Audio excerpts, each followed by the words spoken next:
Olá, gente.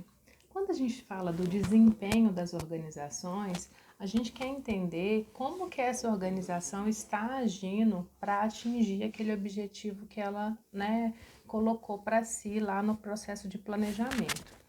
Então, dentro do processo administrativo, a gente viu o planejamento, que é onde eu estabeleço meus objetivos e onde eu quero chegar e quais são os recursos que eu tenho. A gente também estabeleceu o processo de organização, que é o pensar a estrutura, o desenho da organização. A gente pensou nessa parte da direção, que é como eu vou coordenar as ações, e no processo de execução, e eu vou também fazer um processo de controle, que eu vou estabelecer vários mecanismos para eu avaliar se eu estou chegando dentro desse objetivo. E aí eu posso tentar avaliar dentro desse, quando eu termino esse processo, eu vou pensar em avaliar esse desempenho, se eu conseguir cumprir esse objetivo de uma forma mais ampla. Então, para eu avaliar o desempenho, existem alguns termos, que são muito confundidos quando a gente está falando de administração. A gente fala muito de eficiência e eficácia como se fossem sinônimos. E eficiência e eficácia são dois termos muito distintos. Quando eu falo de eficiência, eu estou falando na questão do uso ótimo que eu faço dos recursos. Eu estou falando de evitar desperdício, eu estou falando de tudo que eu vou fazer para otimizar esse uso dos recursos.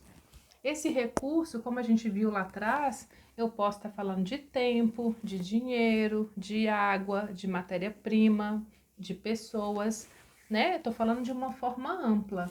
Então, como que eu faço para diminuir esse gasto que eu tenho, Eu vou estar fazendo algo eficiente, eu estou fazendo algo com a mesma qualidade, mas utilizando menores recursos, uma quantidade menor de recursos. Estou usando o potencial máximo desses recursos. E existe a eficácia, que a eficácia ela vai ser diferente da eficiência. Então, eu posso ser super eficiente e não ser eficaz. Estranho, né? Porque a eficácia é quando eu faço algo, que me ajuda a cumprir esse objetivo que eu estabeleci. Então, eu faço a escolha correta, a melhor escolha possível para cumprir esse objetivo. Então, às vezes, eu posso ser muito eficiente, economizar muito nos recursos, mas eu não atendo o objetivo que eu planejei. Então, eu não estou sendo eficaz. Eu não fiz uma escolha correta. Então, a gente tem que pensar sempre que a eficácia e a eficiência, elas têm que andar de mãos dadas. Então, eu não posso só pensar no menor desperdício de recursos ou como eu vou estar otimizando esses recursos ao máximo. Eu tenho que sempre ter em vista qual que é o meu objetivo por trás, para eu saber se eu estou atingindo esse objetivo. Outra questão que pode me ajudar a avaliar o desempenho da organização é a satisfação dos clientes, Então, eu posso entender se o meu desempenho está bom ou se ele está ruim, entendendo qual que é o nível de satisfação. Então, o que aquele cliente esperava e o que aquele cliente, o tanto de satisfação que eu produzi a partir do que ele esperava. Então, a satisfação do cliente, ela passa a ser entendida como um dos critérios para eu avaliar a qualidade. Então, eu não estou avaliando a qualidade pelo que eu entendo, mas pelo que o meu cliente entende, pelo que ele espera, pelo que ele deseja. Então, a satisfação eu posso avaliar se eu estou tendo reclamações, esse volume de reclamações e o grau de reclamações que eu tenho. Então, isso é um critério.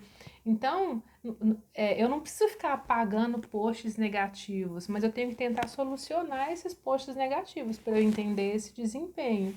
Então, quanto mais reclamações eu recebo, quanto mais canais eu crio para receber reclamação, é mais fácil de eu entender onde eu estou errando e onde eu posso melhorar para atender esse cliente. Eu também posso avaliar a satisfação a partir do processo de retenção, daquele cliente continuar comigo. Então, se a gente pensa na área de eventos, uma empresa de fotografia, às vezes ela fez um casamento e aí depois essa pessoa vai ter um filho, e aí vai contratar esse mesmo fotógrafo para fazer as fotos do aniversário do filho, para fazer as fotos da gravidez, e vai continuar ali fazendo as fotos com aquela pessoa durante muitos anos. Então, isso é um processo de retenção. Então, eu faço um aniversário de um filho, depois eu vou fazer do outro, e estou fazendo todo ano com aquela mesma empresa. Então, é um processo de retenção. Mas eu tenho que, para eu fazer isso, eu tenho que sempre controlar as informações, eu tenho que sempre perguntar, né, se aquela pessoa, se ela já fez outro evento, se ela já me conhece, né, se ela já me contratou. E eu tenho que tentar estabelecer um canal aí de relacionamento contínuo, né, para que eu entenda esse cliente meu. Eu também posso entender a satisfação dos clientes a partir do processo de indicação e de ganho de novos clientes, né? Então, quanto mais os meus clientes estão indicando o meu serviço, é sinal de que elas estão gostando do meu serviço e eu estou podendo ganhar outros clientes a mais com isso. Então, também é um critério para eu entender esse desempenho da organização. Outra questão também importante para eu entender essa satisfação é a facilidade que essa pessoa tem de acesso ao meu serviço, né? Então, às vezes ela tentou comunicar pelo site, não conseguiu, tentou pelo e-mail, não conseguiu, teve que ir lá na organização para buscar um orçamento. Então, tudo isso, né, faz parte desse processo de satisfação, que é uma medida. Então, eu posso, né, medir ali pela eficiência, que é essa capacidade minha, né, de otimizar os meus recursos e evitar desperdício. Eu estou falando dessa eficácia, que eu quero atingir os meus objetivos, eu quero fazer a melhor escolha possível ali para atender esses objetivos, né, a escolha correta. Eu estou falando dessa satisfação, né, do meu cliente.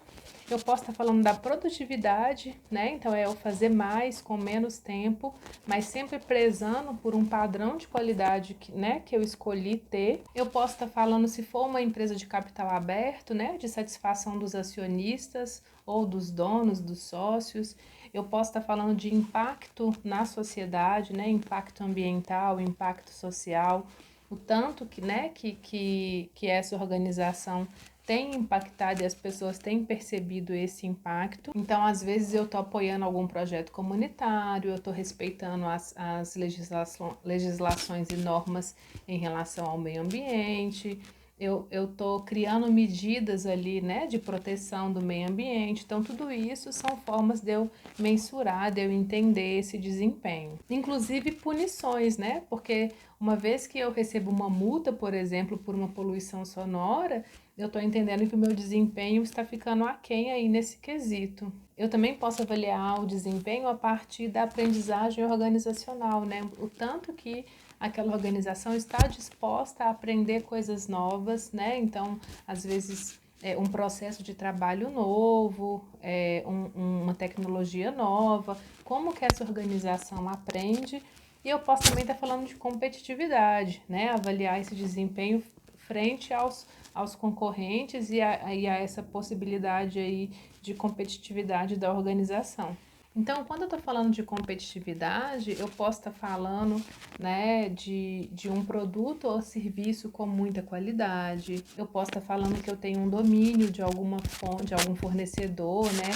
Eu posso ter um contato exclusivo com algum fornecedor ou uma matéria-prima muito específica ali para o meu, né, para o meu produto ou serviço. Eu posso ter uma imagem positiva perante os clientes, eu posso ter um sistema eficiente aí de produção, de distribuição. Então, tudo isso são características que podem trazer vantagens competitivas para essa organização, que vai trazer algo que vai colocar essa organização na frente dos seus concorrentes.